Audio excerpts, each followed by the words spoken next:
ನಮಸ್ಕಾರ ವೀಕ್ಷಕರೇ, ಪಾಕಶಾಸ್ತ್ರ ಚಾನಲ್ಗೆ ಸ್ವಾಗತ. ಇವತ್ತು ನಾನು ತೊಂಡೆಕಾಯಿ ಸಾಂಬಾರನ್ನು ಹೊಸ ವಿಧಾನದಲ್ಲಿ ತೋರಿಸ್ತಾ ಇರೋದು. ಈ ರೀತಿ ನೀವು ಒಮ್ಮೆ ಮಾಡಿಕೊಂಡ್ರೆ ಮತ್ತೆ ಮತ್ತೆ ಮಾಡ್ಕೊಳ್ತೀರಿ, ಅಷ್ಟು ಟೇಸ್ಟಿಯಾಗಿ ಬರುತ್ತೆ. ಇದೊಂದು ಹೊಸ ವಿಧಾನ, ಹೊಸ ರುಚಿ ಅನಿಸುತ್ತೆ ನಿಮಗೆ. ವಿಡಿಯೋವನ್ನು ಪೂರ್ತಿಯಾಗಿ ನೋಡಿ. ಇದು ನಮಗೆ ರೋಟಿಗೆ, ಚಪಾತಿಗೆ, ಹಾಗೆ ಅನ್ನಕ್ಕೆ ಮತ್ತು ದೋಸೆ ಇಡ್ಲಿ ಮಾಡ್ಕೊಂಡಾಗಲೂ ಈ ರೆಸಿಪಿಯನ್ನು ಮಾಡಿಕೊಂಡ್ರೆ ತುಂಬ ಚೆನ್ನಾಗಾಗುತ್ತೆ. ಎಲ್ಲದಕ್ಕೂ ಚೆನ್ನಾಗಿ ಹೊಂದ್ಕೊಳ್ಳುತ್ತೆ ಇದು. ವಿಡಿಯೋವನ್ನು ಪೂರ್ತಿಯಾಗಿ ನೋಡಬೇಕು. ಹಾಗೆ ಇನ್ನೊಬ್ಬರಿಗೂ ಶೇರ್ ಮಾಡಿ, ಲೈಕ್ ಮಾಡಿ, ಸಪೋರ್ಟ್ ಮಾಡಿ. ನಿಮಗೆ ಗೊತ್ತಾಗುತ್ತೆ ನಾನು ಹೇಗೆ ಮಾಡಿದೆ ಅನ್ನೋದನ್ನು ಗೊತ್ತಾಗುತ್ತೆ. ಸಬ್ಸ್ಕ್ರೈಬ್ ಆಗಿಲ್ಲ ಅಂದರೆ ನನ್ನ ಚಾನಲನ್ನು ಸಬ್ಸ್ಕ್ರೈಬ್ ಮಾಡಿಕೊಳ್ಳಿ. ಈ ಒಂದು ವಿಡಿಯೋನ ಇನ್ನೊಬ್ಬರಿಗೂ ಶೇರ್ ಮಾಡಿ, ನನಗೆ ಸಪೋರ್ಟ್ ಮಾಡಿ. ನೋಡಲಿಕ್ಕೆ ಎಷ್ಟು ಚೆನ್ನಾಗಿರುತ್ತೆ ಅಂದರೆ ಟೇಸ್ಟು ಸೂಪರಾಗಿ ಬಂದಿದೆ ಇದು.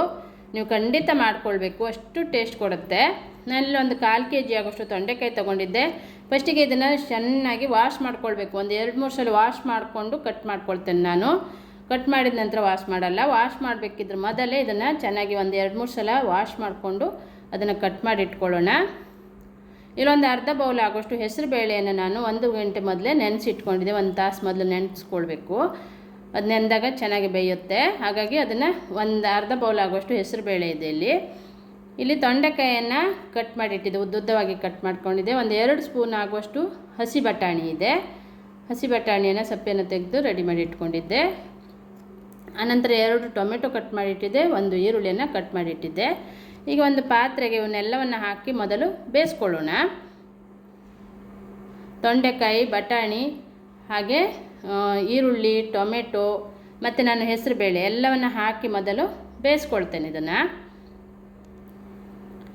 ತುಂಬ ಸಿಂಪಲ್ಲಾಗಿಯೇ ತೋರಿಸ್ತಾ ಇರೋದು. ನಿಮಗೆ ಈ ಟೇಸ್ಟ್ ನೋಡಿದರೆ ಮತ್ತೆ ಮತ್ತೆ ಈ ತೊಂಡೆಕಾಯಿ ಹುಳಿಯನ್ನು ಅಥವಾ ತೊಂಡೆಕಾಯಿ ಸಾರನ್ನು ಈ ರೀತಿಯೇ ಮಾಡ್ಕೊಳ್ಬೇಕನ್ಸುತ್ತೆ. ನಾನು ತೊಂಡೆಕಾಯಿ, ಬಟಾಣಿ, ಈರುಳ್ಳಿ, ಟೊಮೆಟೊ ಹಾಗೆ ಹೆಸರು ಬೇಳೆ ನೆನೆಸಿರೋದನ್ನು ಹಾಕಿ ಇದನ್ನು ಚೆನ್ನಾಗಿ ಬೇಯಿಸ್ಕೊಳ್ಳೋಣ. ಈಗ ಉಪ್ಪು ಮತ್ತು ಅರಿಶಿಣದ ಪುಡಿ ಹಾಕಿ ಸ್ವಲ್ಪ ನೀರು ಹಾಕಿ ಇದನ್ನು ತೊಂಡೆಕಾಯಿ ಮೆತ್ತಗಾಗುವ ಹಾಗೆ ಇದನ್ನು ಬೇಯಿಸ್ಕೊಳ್ಬೇಕು.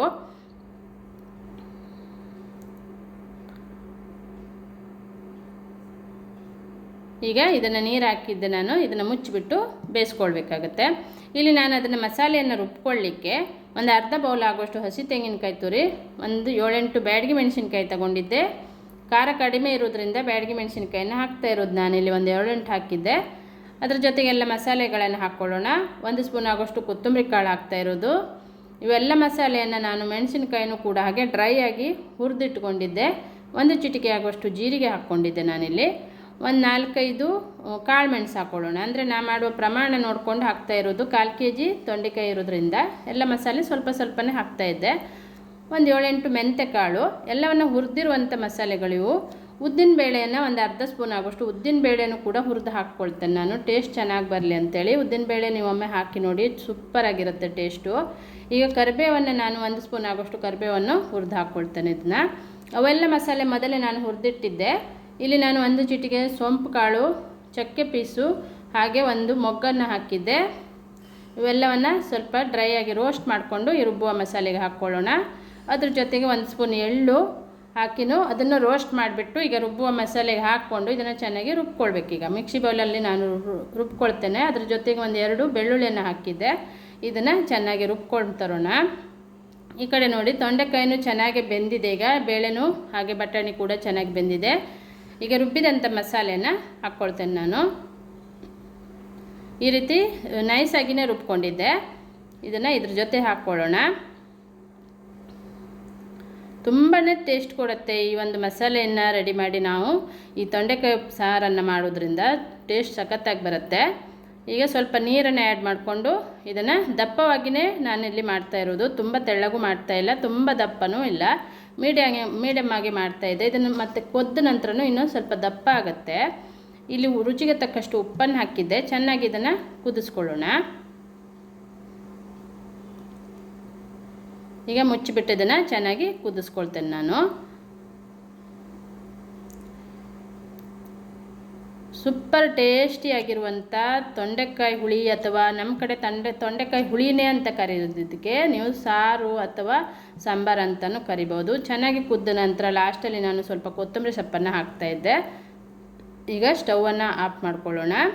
ನೋಡಿದ್ರಲ್ಲ ಎಷ್ಟು ಸಿಂಪಲ್ಲಾಗಿಯೂ ಎಷ್ಟು ಟೇಸ್ಟಿಯಾಗಿಯೂ ಇರುವಂಥ ತೊಂಡೆಕಾಯಿ ಹುಳಿ ಅಥವಾ ತೊಂಡೆಕಾಯಿ ಸಾರು ರೆಡಿಯಾಗಿದೆ ವೀಕ್ಷಕರೇ. ನೀವು ಮುದ್ದೆಗೂ ಚೆನ್ನಾಗಿ ಅನಿಸುತ್ತೆ, ರೋಟಿಗೆ, ಚಪಾತಿಗೆ, ದೋಸೆ ಇಡ್ಲಿಗೆ, ಅನ್ನಕ್ಕೆ ಸೂಪರ್ ಕಾಂಬಿನೇಷನ್ ಇದು.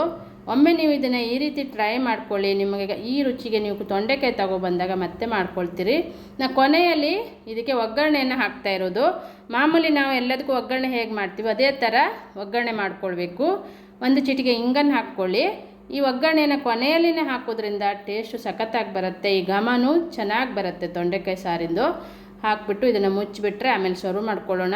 ತುಂಬ ಟೇಸ್ಟಿಯಾಗಿರುವಂಥ ತೊಂಡೆಕಾಯಿ ಹುಳಿ ರೆಡಿಯಾಗಿದೆ ವೀಕ್ಷಕರೇ. ಇದೇ ಥರ ನನ್ನ ಹೊಸ ಹೊಸ ರೆಸಿಪಿಗಾಗಿ ನನ್ನ ಚಾನಲನ್ನು ಸಬ್ಸ್ಕ್ರೈಬ್ ಮಾಡ್ಕೊಳ್ಳಿ. ಹಾಗೆ ಈ ಒಂದು ರೆಸಿಪಿಯನ್ನು ಇನ್ನೊಬ್ಬರಿಗೂ ಶೇರ್ ಮಾಡಿ, ಲೈಕ್ ಮಾಡಿ, ಸಪೋರ್ಟ್ ಮಾಡಿ. Thank you.